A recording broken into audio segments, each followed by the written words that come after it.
Graça e paz do Senhor para você acompanhando o canal Estudos e Leitura Bíblica. Eu sou o irmão Rodrigo, seja muito bem-vindo ao canal e ao quadro Lendo os Salmos com os Grandes Pregadores. Estamos novamente na companhia de Spurgeon para falar do Salmo 7.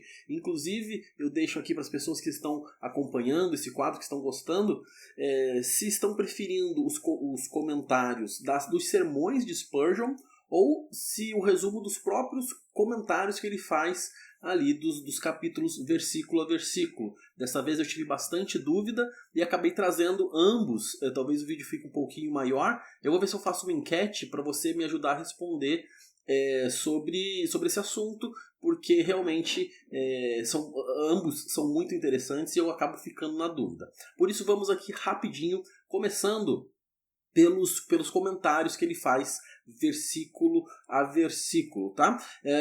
Vamos lá. No primeiro versículo, Spurgeon vai falar aqui sobre como Davi comparece a presença de Deus em oração para se defender do acusador que está dizendo que ele é um traidor, que ele é desleal, né? O caso é aberto com uma declaração de confiança para Deus, né? Seja qual for a emergência da nossa situação, nunca será inapropriado retermos a confiança em nosso Deus. Então nós temos aí nas orações de Davi um exemplo para nós. Seguindo então para o verso 2, Davi, na visão de Spurgeon aqui, parece que deixa que o medo trabalhe juntamente com a fé, né? Então esse leão que é citado no verso 2 é como alguém que está agindo ali contra o salmista, e em nosso caso nós temos o próprio inimigo, né? Sobre o leão que vem ficando ao redor buscando quem possa tragar, né? Então acerca de quem sempre nós devemos clamar para que Deus nos livre dessa questão. Spurgeon então vai unir aí os versículos 3, 4 e 5 para mostrar a certeza de inocência que o salmista vem expor, né? Ele inicia dizendo assim que se ele tem alguma culpa, que ele deve ser punido, que ele deve ser julgado, né? Se ele cometeu alguma injustiça. Então Spurgeon traz casos de Davi quando ele foi perseguido por Saul, ao que me parece que Spurgeon está relacionando a composição do Salmo 7 a essa questão. Não há inocência que proteja das calúnias dos ímpios. Os ímpios sempre terão argumentos, sempre terão acusações, independente se você é inocente ou se você tem alguma culpa no cartório, como se diz por aí, né? Davi foi cuidadoso nesses casos em que Spurgeon fala que ele teve esse confronto com Saul, que a Bíblia nos relata. Davi teve aí o cuidado de não parecer rebelde contra Saul, não só não ser rebelde, como também agir com cuidado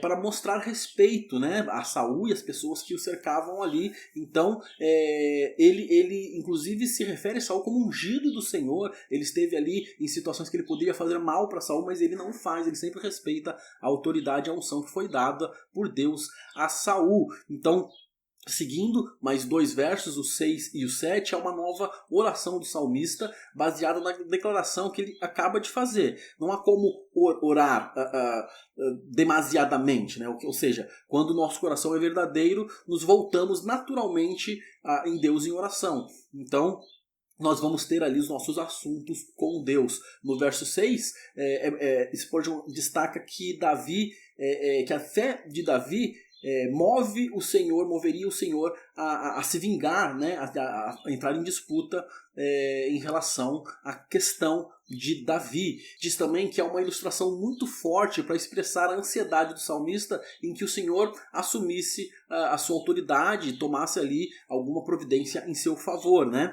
Então vem uma declaração ali: desperta por mim para o juízo que ordenaste, ou seja, uma declaração mais ousada que dá a entender que Deus está em certa inatividade, está repousando, o que é uma afirmação bem complicada de dizer, já que Deus não dorme, né? Então o que Davi está querendo dizer ali é que dá a entender que a espera que Deus está deixando, a ansiedade que Deus está deixando, ele está clamando para que Deus haja, né? Então no verso 7, ele fala sobre uma aglomeração dos santos, como se fosse num tribunal ali, com as reclamações ou mesmo homenagens a Deus pela ação em favor do salmista. Então, se no versículo 6 e 7 ele pede que o Senhor se levante, agora o salmista defende a sua própria causa para um Deus que já se levantou, que já ouviu e que já está dando atenção ali à causa de Davi. Então ele fala que cesse a maldade dos ímpios, no verso 9, né, que é um desejo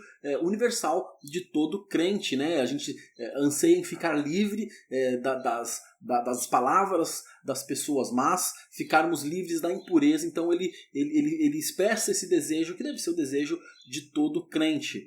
Bom, partindo então para os 3 versos seguintes, né? Na verdade os 4 versos seguintes, 10, 11, 12 e 13, o juiz então ouve a causa de Davi, inocenta aquele que realmente não tem culpa e profere voz contra os perseguidores. Deus, no 10, defende os retos, no 11, não apenas expressa o ódio, como ele detesta o pecado, mas se ira com aqueles que continuam se entregando ao pecado. E no verso 12 e 13, Deus julga e expressa ali algo bastante interessante, que a sua espada está afiada. E aqui dá um assunto bastante interessante para ser comentado sobre como Deus fala que está ali com a sua espada afiada, já armou o arco, ou seja, está preparado para enfrentar e para punir, para condenar aqueles que já está com as suas armas preparadas para aqueles que não se convertem dos seus maus caminhos. Então, nós partimos para os versículos finais a partir do 14 aí, onde nós temos 3 ilustrações, no 14, 15 e 16, né?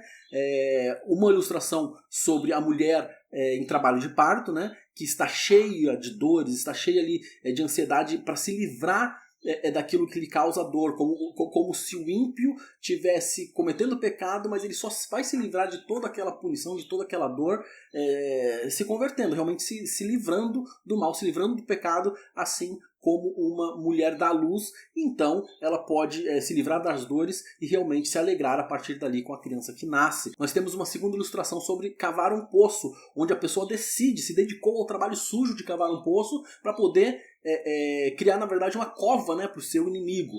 Então, essa é uma ilustração de como o ímpio, em Provérbios tem muito dessa linguagem, como ele decide se envolver com o pecado para fazer o mal, né, independente do que aquilo lhe custe. E a terceira ilustração é como um tiro de uma árvore, como um arco e flecha, por exemplo, onde a flecha está apontada para cima, então essa flecha cai sobre a cabeça do próprio atirador, como um mal retornando ao malfeitor. Então Spurgeon vai falar bastante sobre essa questão do mal voltando realmente para aquele que fez o mal, daquele que produziu o mal. E no último versículo então nós podemos concluir com um contraste alegre, louvando ao Senhor que exerceu sua justiça. E então o salmista diz que cantará louvores ao nome do Senhor, e cantar é a personificação adequada para o louvor. É um salmo que termina ali então em louvor a Deus.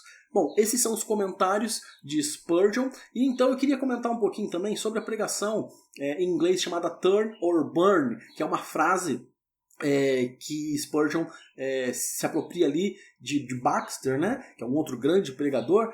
E ele em inglês dá esse som meio parecido, turn or burn, eu procurei traduzir até como se arrepender ou arder, para ter esse jogo de palavras também. Ela foi pregada em 7 de dezembro de 1856 e se foca no verso 12, que diz ali: se alguém não se converter, Deus afiará sua espada, já armou e deixou pronto o seu arco. Então, essa ideia de que Deus tem uma espada para fazer justiça e para punir é algo que Spurgeon vai explorar dentro desta pregação, e ele introduz falando disso, inclusive, que a nossa geração, né, quando Spurgeon escreveu esse sermão e pregou esse sermão, e a nossa também, querem provar a si mesmo que Deus absolverá o culpado, que Deus não punirá ninguém, né? E na história da igreja nós víamos muitos períodos onde a predominância da pregação era sobre a ira de Deus, era sobre uma coisa bastante dura, bastante incisiva contra o pecado, e para que o pecador se converta, né? Então ele cita Baxter, cita John Bunyan, e diz também que os puritanos talvez tenham se excedido nesta prática, mas que também faziam uso dela, né? Deus é misericordioso, claro, e Spurgeon reconhece isso, mas para ser misericordioso ele precisa também ser justo, né? Então a misericórdia implica em justiça, né? Então ele vai acusar meias pregações, ou seja, pregações que falam da misericórdia, mas omite o destino dos pecadores, o destino dos maus. A doutrina da punição está sendo negligenciada segundo Spurgeon. Eu pessoalmente tenho essa impressão na nossa realidade também. Muitos pregadores, muitas igrejas, onde vão falar do que você ganha num negócio com Deus, em se converter, ser um bom negócio e você conseguir as coisas, mas que não falam ali sobre o arrependimento e sobre a conversão dos pecados, né? Então ele começa então a sua pregação dividida em 3 partes. Primeiro ele explica o que significa o arrependimento, depois a necessidade dos homens se arrependerem e os meios pelos quais os homens se convertem, né? Podem ser desviados do erro dos seus caminhos e como isso se dá. E como tem aí a fraqueza e a fragilidade na natureza que podem ser corrigidas pelo poder e pela graça de Deus. No primeiro item, sobre o significado do arrependimento, ele vai falar que a conversão mencionada é real e não fictícia. Então ele vai atacar, né, arrependimentos que não são verdadeiros, que são apenas promessas, né? Então o arrependimento se traduz em atitude e abandono de pecados, não em uma confissão, em promessa vazia. Quem faz uma promessa de conversão e não se converte, ele diz que comete um outro pecado contra Deus. Se você se diz arrependido, mas continua vivendo como sempre viveu, não há arrependimento nisso. Não basta apenas abandonar parte dos seus pecados e guardar alguns pecados de estimação, né? Esse pecado de estimação é um termo que não é usado por Spurgeon, eu que estou usando aqui. Não me lembro, na verdade, nem onde foi que eu ouvi, mas algumas pessoas têm algum pecado de estimação, ele se livra de outros pecados, mas não quer abandonar todos os pecados. Deus exige tudo ou nada, né? É como um barco com vários furos e se ficar apenas um furo, o barco vai afundar. Então Spurgeon faz essa comparação, dizendo que se a alma tiver um furo, a alma vai naufragar, vai afundar, né? O arrependimento deve ser imediato e não procrastinado, né, deixado para depois. Quando o Espírito de Deus convence os homens de seus pecados, eles nunca falam de adiar determinadas atitudes. Eles sempre têm uma mudança naquele momento, uma mudança imediata. Então há uma diferença aí do arrependimento falso e do arrependimento verdadeiro. Ele chama o arrependimento falso de arrependimento legal, né? E o arrependimento evangélico é o arrependimento verdadeiro. Um é o medo de ser condenado, mas o arrependimento verdadeiro é o medo de pecar. O arrependimento falso nos faz temer a ira de Deus. O verdadeiro nos faz temer a causa da ira, que é o pecado. Ou seja, não se arrepende apenas do castigo que segue o pecado, mas do próprio pecado.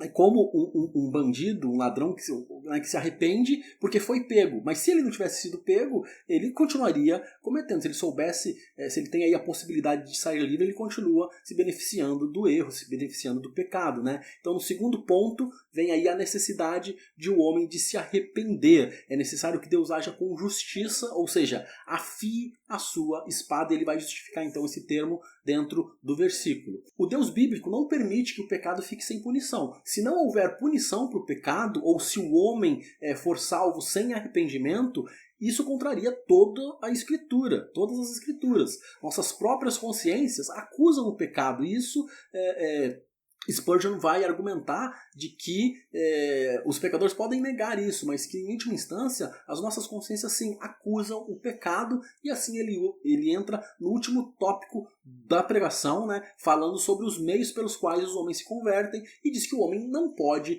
converter-se, arrepender-se por si mesmo, que isso é um trabalho de Deus, um trabalho do Espírito Santo. Então, qual que seria o propósito do sermão?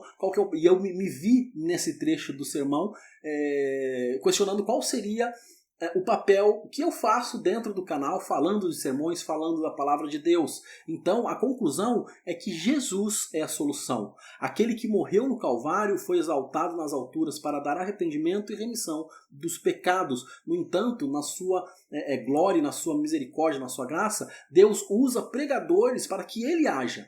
Então, nós falamos da palavra de Deus e Deus, através dos seus pregadores, através daqueles que se dispõem a fazer a obra dele, ele que age e faz com que Jesus passe a fazer sentido para as pessoas que ouvem, para aqueles que se convertem verdadeiramente. Então, não deixe de falar para as pessoas de Jesus, não deixe de pregar a palavra de Deus e vamos seguir fazendo todo esse trabalho, né?